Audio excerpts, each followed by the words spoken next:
Welcome to the convome.com audio blog series, episode number 3. This week, I am reading to you my blog post titled, How to Sell on Instagram Without a Website.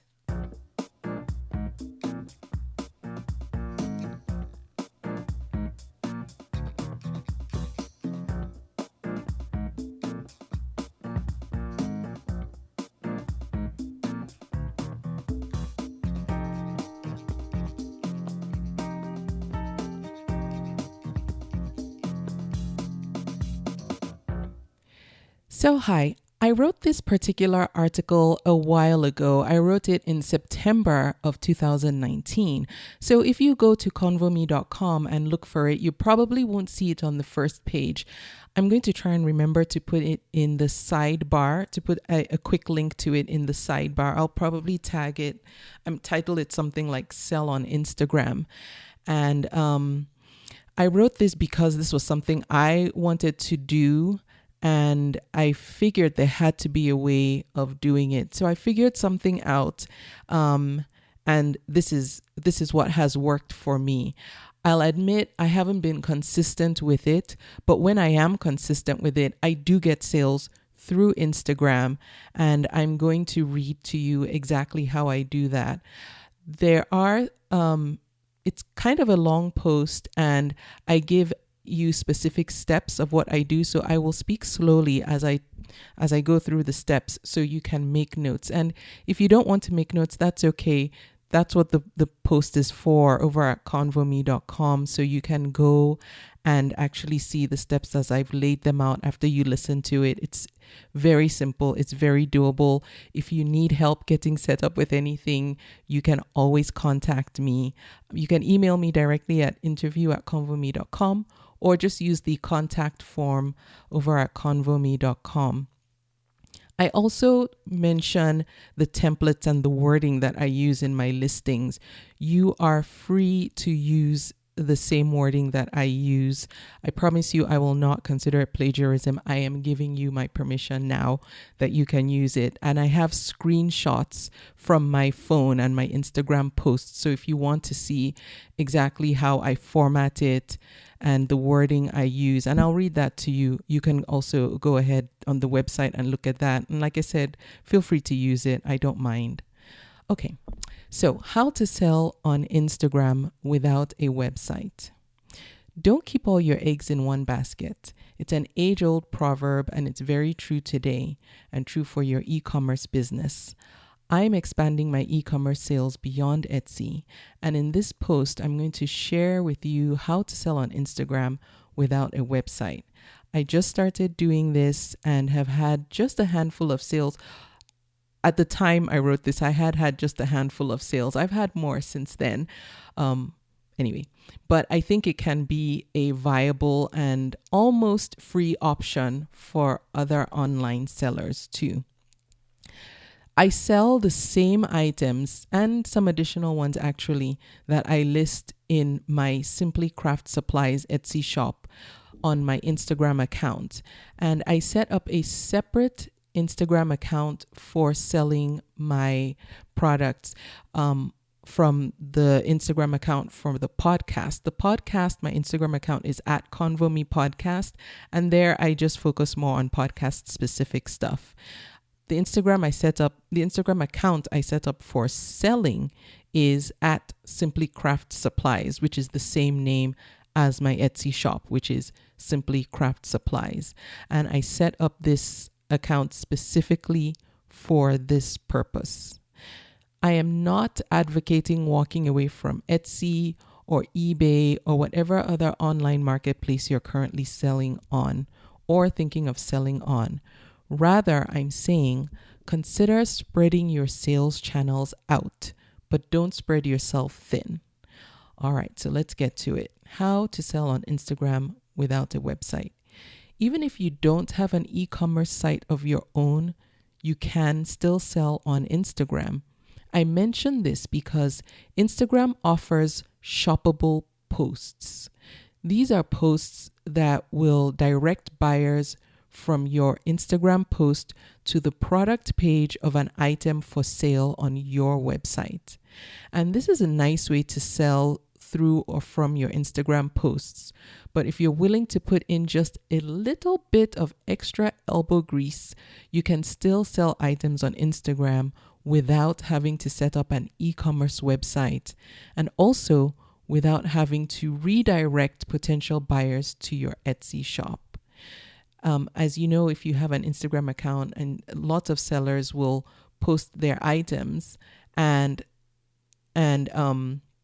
say the link is in my bio, or this item is available in my Etsy shop now. Instagram doesn't give you a way to link directly to your products. They only give you one link. Well, if you're a mere mortal like myself, you only get one link. But if you have hundreds of thousands of followers, then you can link directly to products. You can get more than just the one link in your profile. I don't have that many Instagram followers, but we'll get to that. All right, so the next section, how I sell my Etsy products on Instagram. Before proceeding, here's what you'll need in order to sell on Instagram successfully using the method I described below. Number one, an Instagram account, naturally. 2, a PayPal business account.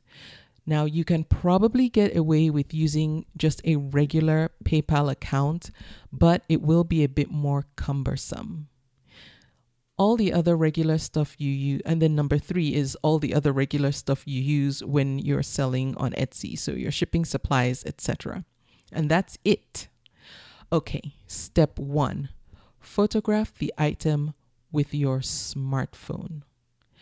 Because Instagram is primarily designed to be used with smartphones, this is pretty easy and convenient. I try to style the product just a little bit. Don't go overboard with this by overdoing it with backdrops. I simply place the product on a clean hardwood floor, and I put a prop plant in the corner. And I have 3 pictures of the images that I use and how I set them up. I've forgotten what the word for setting them up is, but how I set them up for my Instagram pictures.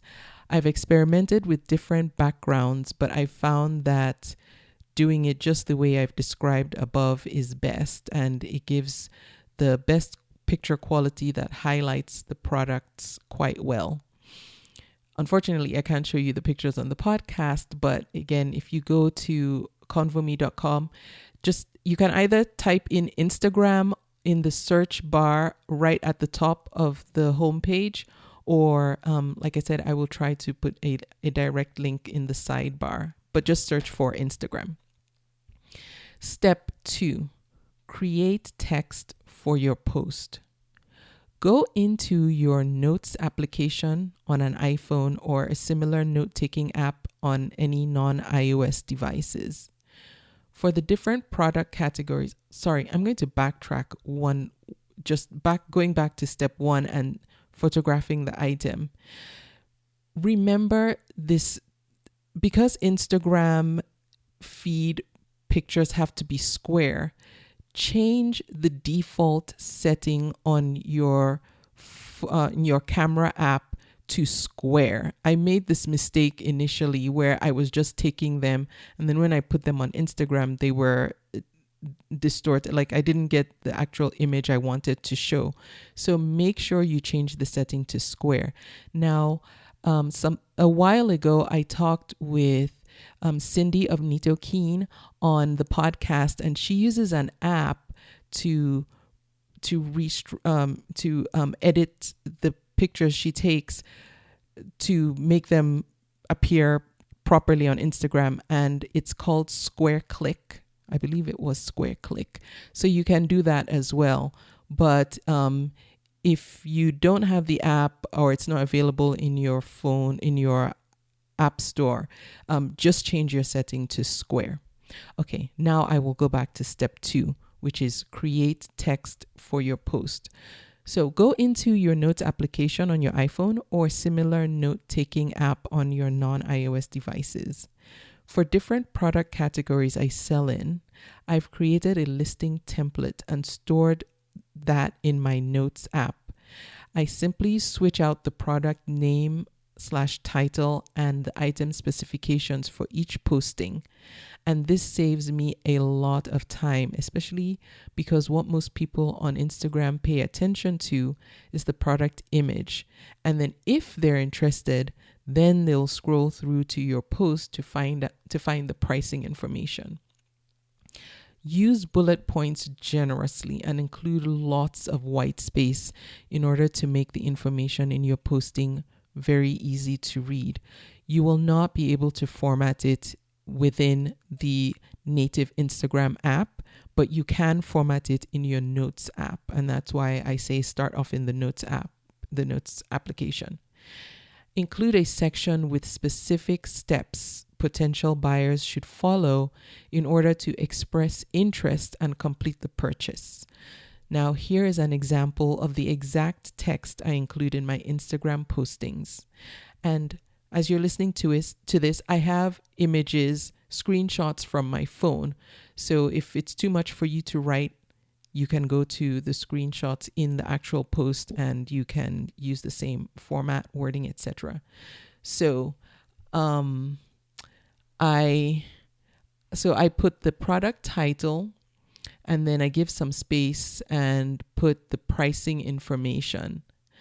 And then in the section where I tell the buyers what the process is, I have 2 steps. Step 1 is comment sold to claim the item. And so in the comment section, anybody who wants that product will just type the word sold, and that's the person who gets it. And if anyone else comes after that first person to claim it, then they can put in their comments BU, which is backup, so that I know that they're a backup buyer. And I do it this way so that if the first person who claimed it, if that sale doesn't work out and say they don't pay in time, then I will go to the next person, which is the first person who commented BU for backup buyer, and then let them know that they have the option to now buy it because the first buyer didn't work out. Step 2 is send me a direct message with your email and zip code or country of residence if you're outside the US. And then I'll send you a PayPal invoice to complete the sale. Now, I need this information for one reason, because in order to create a PayPal invoice, I need to know what email to send it to. And so then I get to send it directly from PayPal to that person. The invoice goes right into their email inbox. And the reason I ask for the zip code is so that I can calculate the cost of shipping from where I am located. And so when I create the PayPal invoice, it will include the product price plus the cost of shipping. Now, also in my Instagram post text, I have a section. After step 2, I just added a little blurb where I say, this item is also available through my Etsy shop.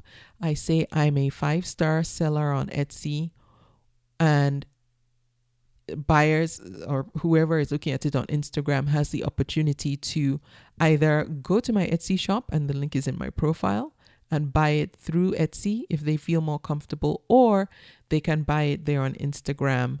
And sometimes I do sell for a little bit less on Instagram. And they can save on Instagram too. And it just depends on the product. So some people are more comfortable buying through a platform that they know and recognize, and some people are okay buying it through Instagram. And the reason I put this there is because nobody knows me on Instagram, and I wanted people to feel comfortable doing business with me by using my Etsy history as my street cred. And so they have the option to go and look at my Etsy shop and see reviews from other sellers and just see that I'm a normal person. And if they still don't feel comfortable buying through Instagram, then they see that they have the option to buy it through Etsy. So I think that's important because it just instills more trust. Step 3, make the sale.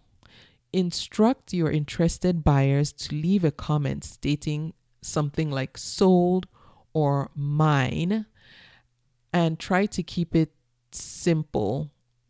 Try to keep it to a simple one-word comment. You don't need them saying too much and getting all flowery. You just want to know who wants it.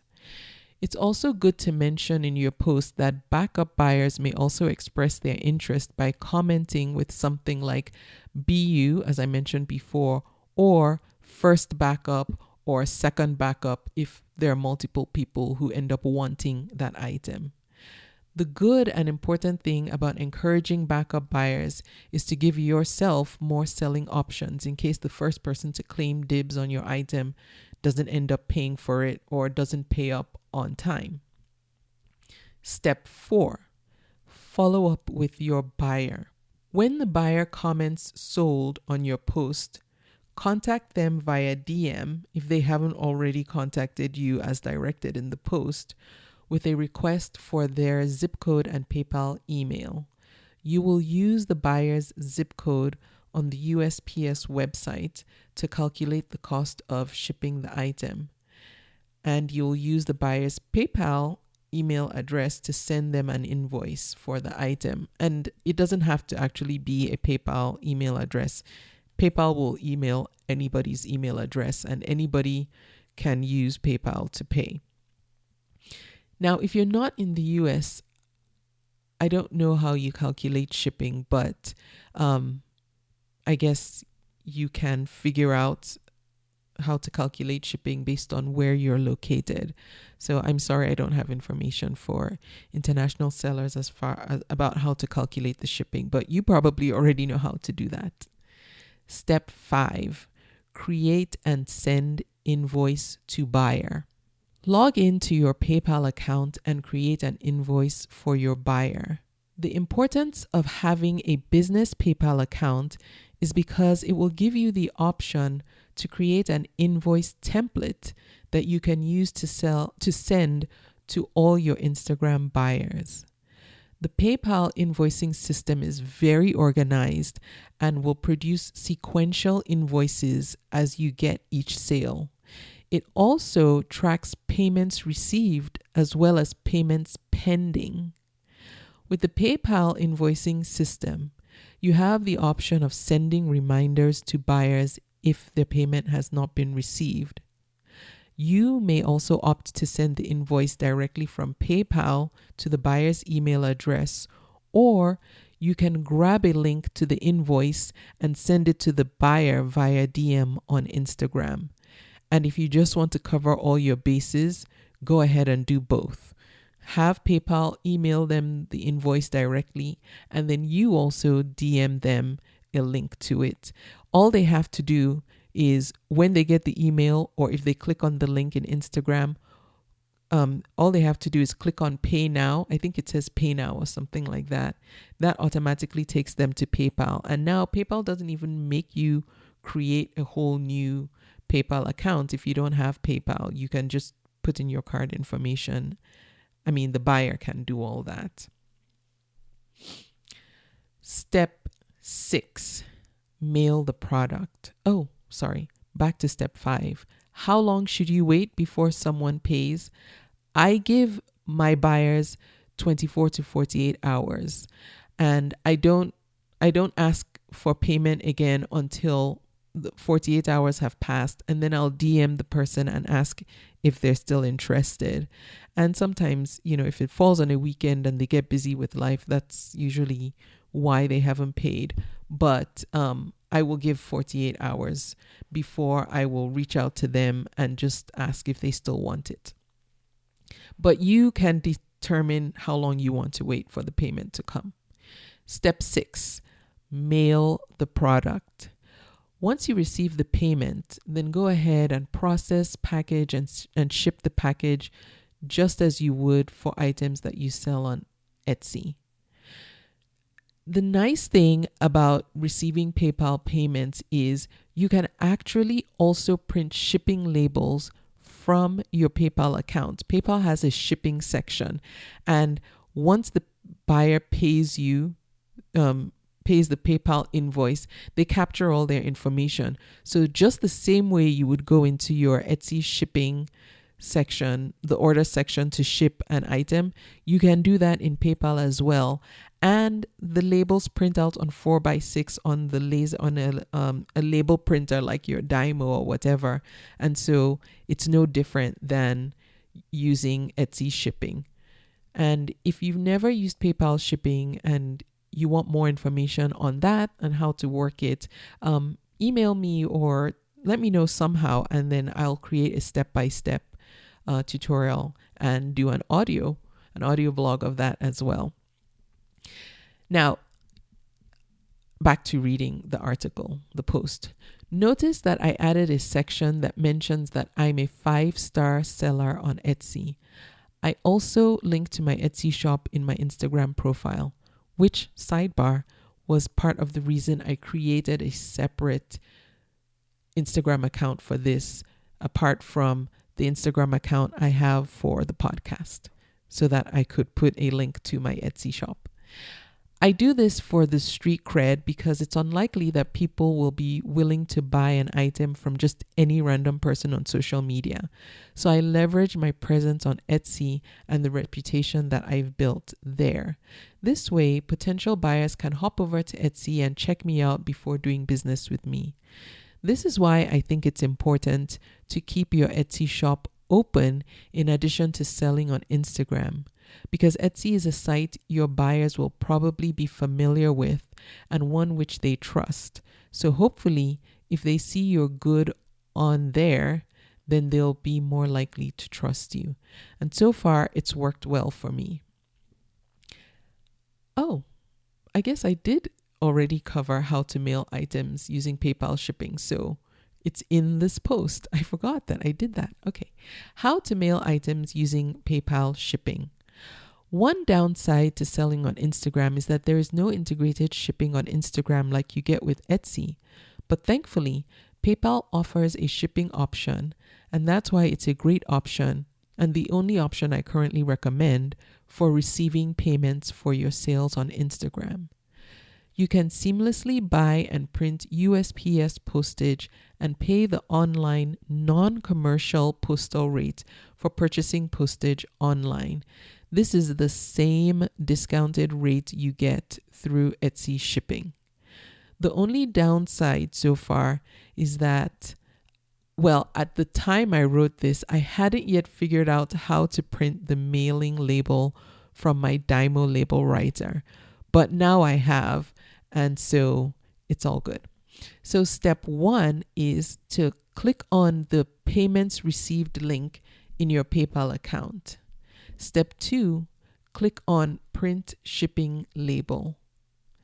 Step 3, because the buyer pays with PayPal, you will and should have their name and mailing address. If you don't, you can ask the buyer for it via DM on Instagram. Step 4, select the USPS mailing service you want to use to mail the item, so either first class or media mail, priority, etc., and enter the package dimensions and weight.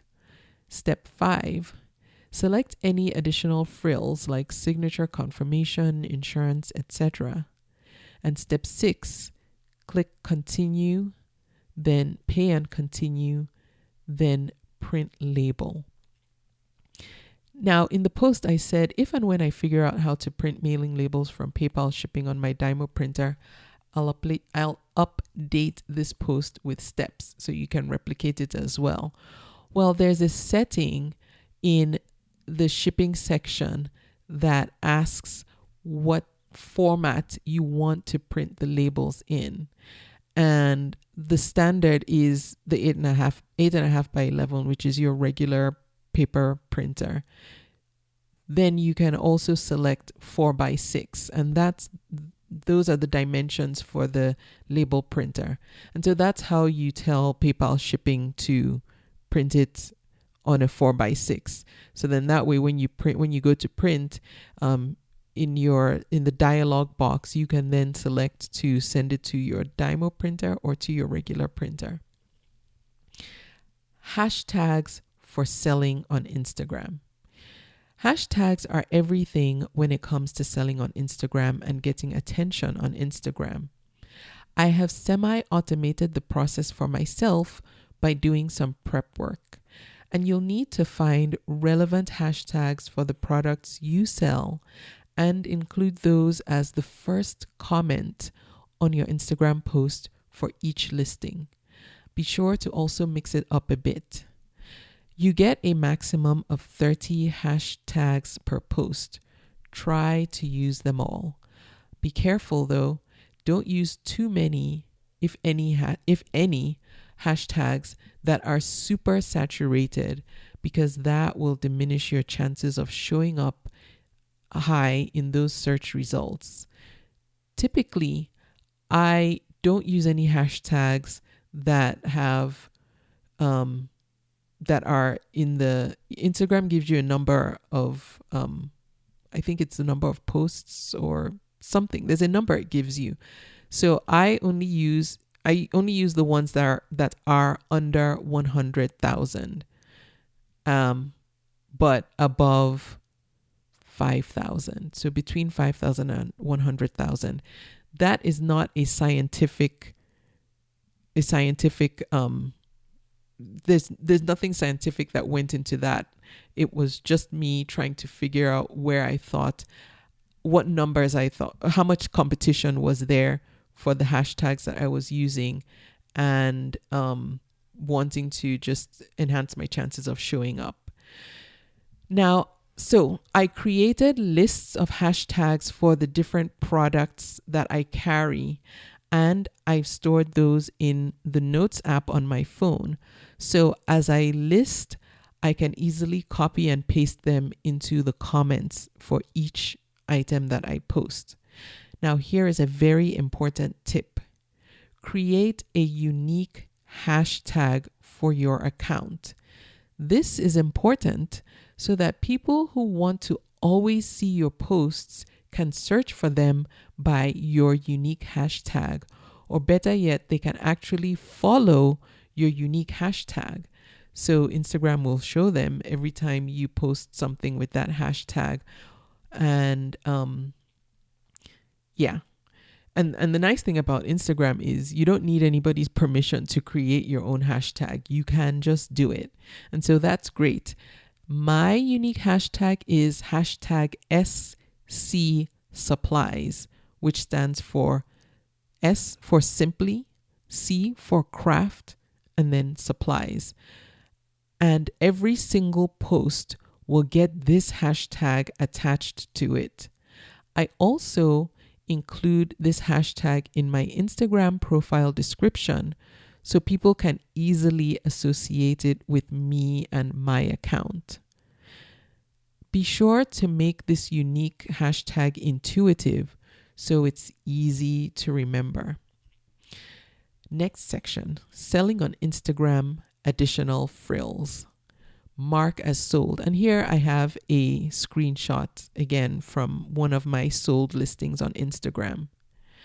Though not 100% necessary, something I like to do after an item sells is to mark it as sold so that others who are perusing through my Instagram feed will know that that item is no longer available for sale. And it also gives people it also encourages people who don't know me to see that, oh, other people are buying from me here on Instagram. I forget to do it. I don't always do it. But if you want to, you can. You don't have to. I try not to jump the gun though, so I will only mark an item as sold after I have received payment in full and I've mailed the item, or at least I've prepared it for mailing to the buyer. Next section, dealing with insecurities when selling on Instagram, followers and likes. I am not and would not be considered an Instagram influencer by any stretch of the imagination. And you can check out my Instagram profile, and over here I have a screenshot of my profile at the time I wrote the article. And as of the time of writing this post, in the picture below, I had 71 followers. Now, with just 71 followers, it doesn't exactly scream popular, does it? But you might think that you need hundreds or thousands of followers on Instagram in order to start making sales. You don't. I was making sales with 71 and less and fewer followers. It's not about how many people are following you. It's not a popularity contest. Today, as I'm recording this, I think I'm only up to 91 followers, and it's still not about the numbers, the number of followers equaling, to get the sale. The magic is all in the hashtags and using the power of hashtags to attract the right people, which is your ideal customer, to your posts. You don't need hundreds of thousands or thousands of followers on Instagram in order to start making sales. It's not about the number of followers you have or the number of likes your post receives either. Some of the things I put up for sale got 1 like. Some didn't get any likes. Someone just commented sold. And that was all it took. All I want from this is to sell the item. I made my first sale when I had less than 50 followers. And, this is going to be repetitive because I'm reading. I was ad-libbing, so please forgive me. And as of the time of writing this post, I still have less than 100 followers. And actually, as of the time of reading this post, I still have less than 100 followers. But as I mentioned earlier, I've already made sales. So hopefully that will encourage you not to get stuck on the number of followers that you have. Now, that's not to say that having more followers won't necessarily increase sales. I'm pretty sure that it will. All I'm saying is that you can start making sales with even a small following. Again, that's because the magic is in the hashtags. Final thoughts on how to sell on Instagram without a website. I started doing this back in July of 2019, kind of on a whim, but really to see if it was possible. Even though I haven't been 100% consistent, I am going to stick with it because I see that there is potential here for this to become a viable outlet for selling. Not necessarily my sole outlet for selling, but definitely an egg in my basket. So far, as at the time of writing the article, I had just a handful of sales on Instagram, but I noticed that those sales were correlated with the amount of time and effort I put into listing items on the platform. I also did a giveaway just to attract attention to my account, and it was so. Again, what I know for sure worked was just using the right hashtags. Have you tried selling on Instagram? Is this something that you've tried or you've considered trying? If so, let me know. Email me. Well, here I say leave a message in the comments, but you're listening to this, so let me know on Instagram. Or you can go over to the blog and leave a comment or a question there. And let me know how it's going or if you have any questions. And I did get a comment on the blog, and I'm going to read this to you because it's on the blog, so it's public. But I won't read the person's name, but you'll see the person's name if you go there. And this person asked a really good question. And so I'm going to read my response because it ties in well to this. And this commenter says, "Hi, thank you so much for posting this. I am just getting started selling selling, and I don't have a website yet, but I am going to try this. Have you had any problems with dodgy buyers or fraud? That is the only thing I'm worried about. And I love that question because I didn't think to address it, but here's my response. I said, "Hi, person. Thanks for reading the post and asking your question. So far, I have not had any dodgy or fraudulent buyers on Instagram, but I know that is definitely a possibility because they're out there, people who just want to rip others off and do no good. If I have anyone who may seem to be problematic, my plan is this, and this would be my advice to others as well. To direct the individual to make the purchase of the item through my Etsy shop. This way, we both have an added layer of protection by buying on the Etsy platform. Doing so will guarantee that payment is made and secured prior to shipping the item, and Etsy will have that buyer's information in their database should the transaction go awry. If they pay via Etsy payments, then as a seller, you have Etsy's seller protection. And if you live in a country where Etsy payments is not the default and it's PayPal instead, you also get seller protection through PayPal as well. On the buyer's part, if they are hesitant to do business with someone they only know through a post on Instagram, they will be able to see reviews I have received as a seller on Etsy from other buyers and hopefully be inspired to buy with confidence. I hope this helps to answer your question. All right, that is the end of this particular blog. I will be back again with another episode in the audio blog series. If there's a specific topic you would like me to address, please feel free to reach out to me and let me know what you want me to post about and then in turn read to you on the blog. And until then, I will see you next time.